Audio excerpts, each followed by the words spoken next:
Hello friends, welcome back to my channel. So egg noodles, chicken noodles అంటే ఇష్టం లేకుండా ఎవరైనా ఉంటారా? అసలు వెజిటేరియన్ వాళ్ళు కూడా వాళ్ళ వెజ్ నూడిల్స్ అన్నా వాళ్ళకి చాలా ఇష్టం ఉంటుంది.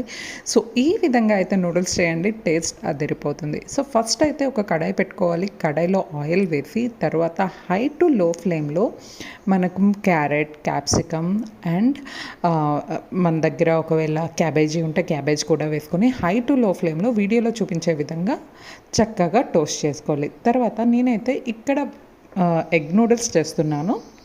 సో ఆల్మోస్ట్ 3 to 4 ఎగ్స్ అయితే వేసుకుంటున్నాను. అవి కూడా 3 to 4 ఎగ్స్ మనం హై ఫ్లేమ్లోనే చక్కగా టోస్ట్ చేసుకోవాలి.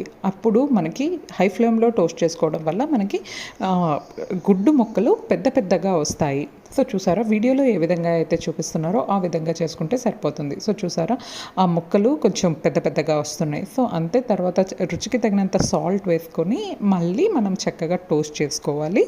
టోస్ట్ చేసుకున్న తర్వాత ఇక్కడ నేనైతే వెజ్ హక్కా నూడిల్స్ యూజ్ చేస్తున్నాను. ఇది హెల్త్కి చాలా మంచిది అని అంటున్నారు కాబట్టి సో నేనైతే కొంచెం హక్కా నూడిల్స్ యూజ్ చేస్తున్నాను. తర్వాత గరం మసాలా అండ్ మ్యాగీ మసాలా కూడా యూజ్ చేస్తున్నాను. మ్యాగీ మసాలా వేస్తే టేస్ట్ అయితే అదిరిపోతుంది, ఏకం రెస్టారెంట్ స్టైలే వస్తుంది.